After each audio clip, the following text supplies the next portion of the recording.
Sanibona, ngaphambi singene kwivideo namuhla, ngithi angithathe lethuba ngibonge i-support nothando enikhombise lona lingaphezu kokucabanga kwethu.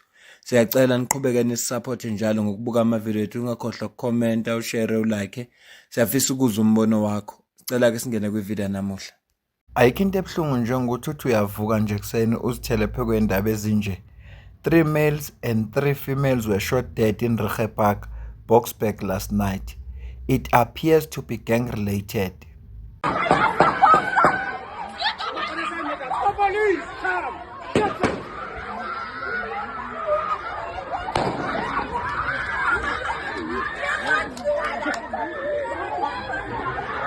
Cuk. Kali iman nih. Kali iman. Kali iman. Kali nur iman. Kali nur iman.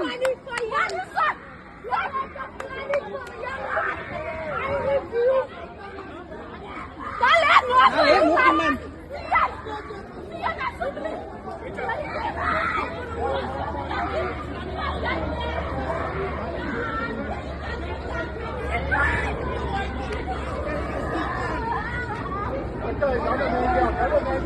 Another man down. Another man down.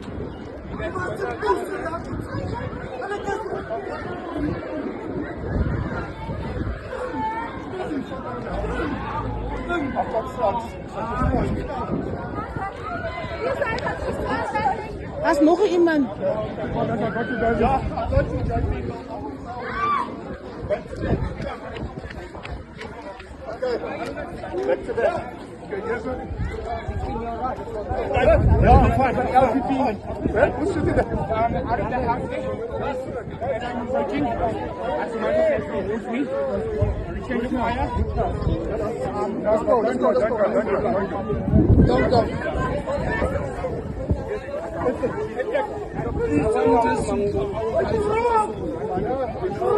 Man, heute geht ab.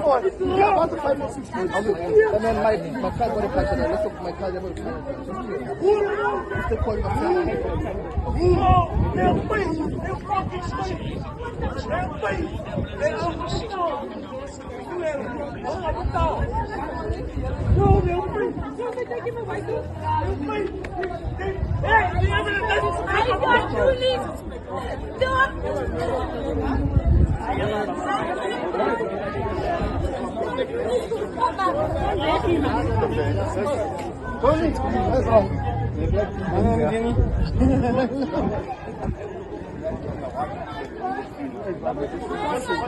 So now the problem that police they don't know.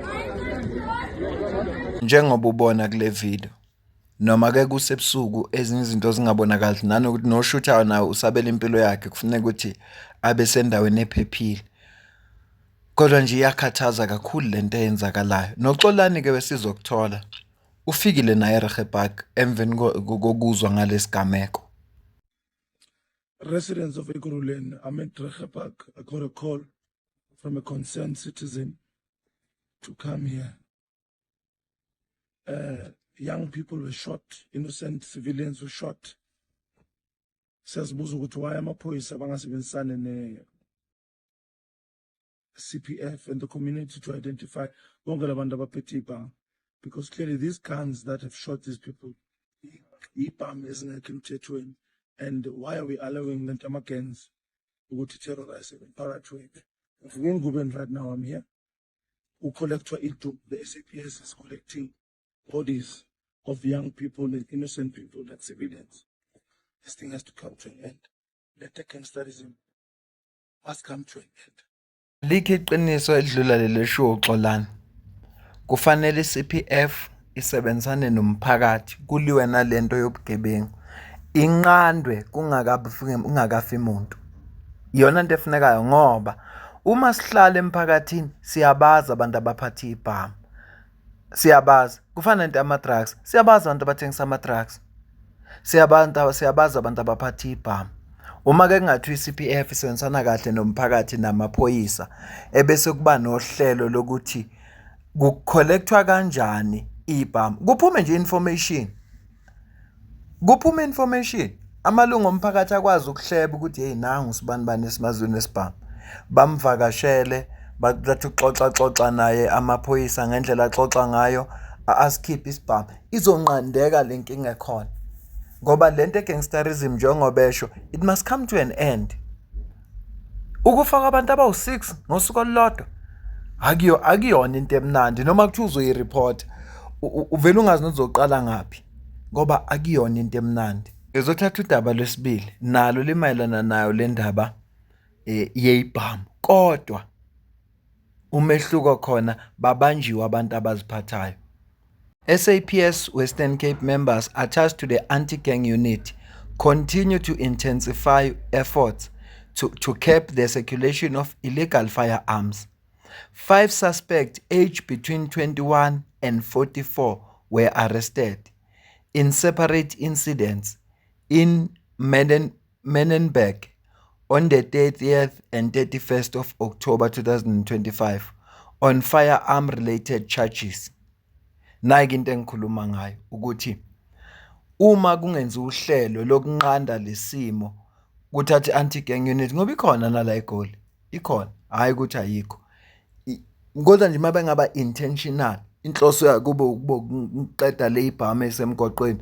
Uyabona labantu ababanjiwe abawu5 abadubulanga umuntu kodwa babanjiwe okusho ukuthi kunezibhamu ezu5 ezingasekho manje emphakathini ezingasekho sezandleni zezigebengu. Uma futhi ziya kwi-ballistic ngenzeka ziveza amanye ama-case.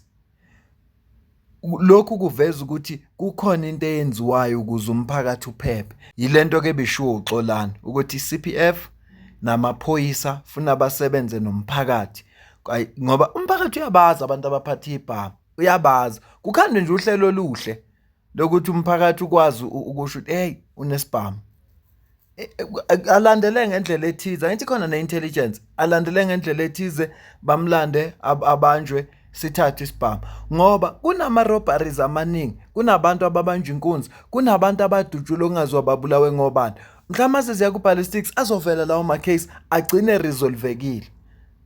Uma sidlula kudaba lwesibili lothi 2 male suspects were arrested for theft, robbery, possession of an illegal firearm and dangerous weapon in Region F2.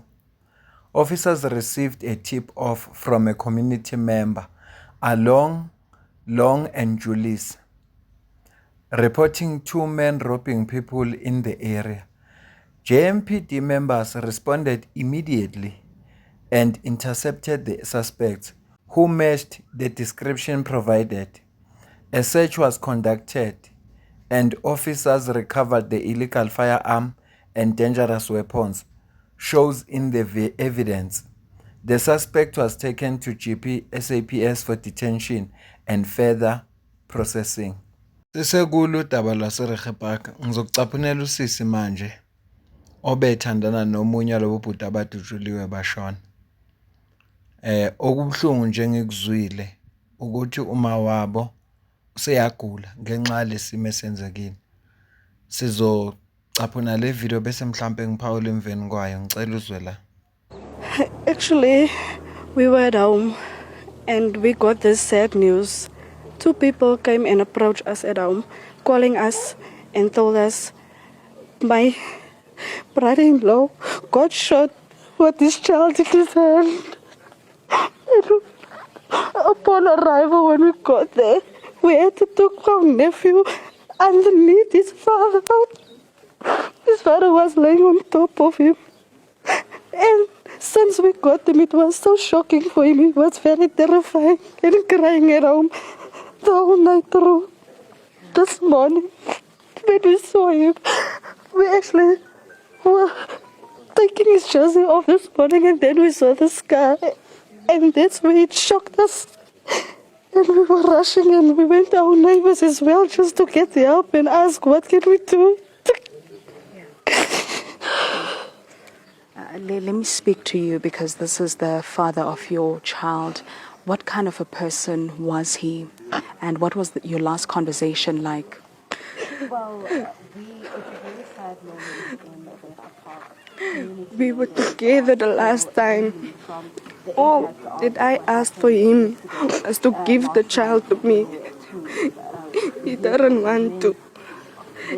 He used to say to me every time when he was drunk, one day when I die, I felt the bullet once, that was nothing. The next one will be for my child, and he did it. He took the bullets for his child.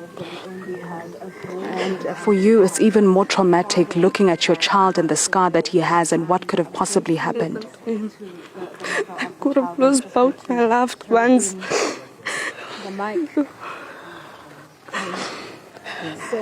We could have lost two family members at the same time. It was very a tragic moment, and since now we can't handle it.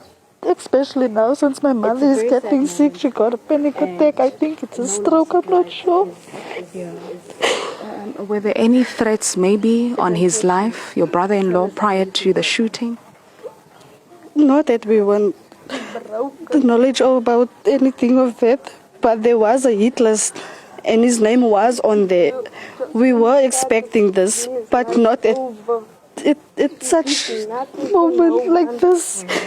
That it had to happen with his child. And this hit list that you're talking about, what was in relation to, according to your understanding? That's all I can think about. It's gang related. I'm not sure what can we say. It's all about drugs and the gangs. Well, was your brother-in-law maybe part of a gang or? Not that we know of that he was a part of a gang or he had a crew, but he was a friendly person, a people's person. And what would you like to see happen as a family moving forward? We want justice. Because what if those bullets could have got this child? Right? The father would have been alive maybe, and the child could have got that bullet through his head or somehow. But we want justice because this child is so small. He's still 1 year and he lost his father at a young age. And since we took him, he was screaming the whole day for his father. But he wants nothing to do with him. He wanted nothing to do with his child yesterday, the whole day. The child didn't want to go to him. Okufike kube buhlungu kakhulu ukuthi bathe mabemthola bathola indodana yakhe ewele kwayo. Bayacabanga nje ukuthi kube kwenzekile ngenhlahla leyo noma uNkulunkulu lo noma ngedlozi lelo depend ukuthi bakholelwapi. Umntwana lona ayifikanga ibullet kuye kodwa namanje bathu yakhala. Trauma. Umntwana ona 1 year. Abona into ebuhlungu kangaka kubulawa ubaba wakhe phambi kwakhe. Lengane na 1 year izokhula ingenababa.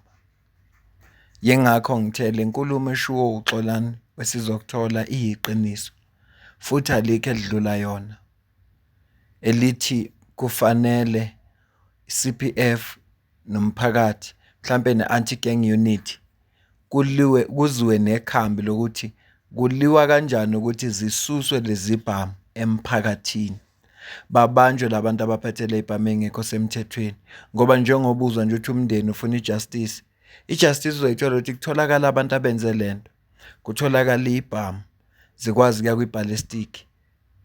Ukwazi ukuthi kuvele namanye ama-case ngoba uzothola ukuthi bakhona abantu abalahlekelwa imindeni yabo noma amalungu emindeni yabo. Cishe kwahamba abantu ababili ekhaya lodwa ngosuku olulodwa. Ukube ngempela lengane ithintekile. Angiyazi mina ingane na 1 year ukuthi yenziwa kanjani. Kube bekumuntu omdala besizothi funeka aye kwi-counseling ayokwelulekwa ngokomqondo. Kodwa una 1 year mhlawumbe uzokhohlwa. Kodwa usezokhula manje angasenayo ubaba. Mhlawumbe lo bhuti yena obesebenza. Abakushoyo kabomndeni bathi bekune hit list yabantu ofuneka badutshulwe babulawa.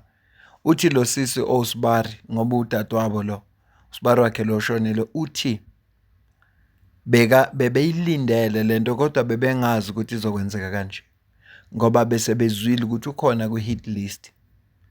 Lokho nje ufuna kuwapha amaphoyisa umhlahlandlela ukuthi naze kanjani i-hit list iphuma kuphi kwenzakalani. Njengoba at it's gang related, it has to do with ama drugs.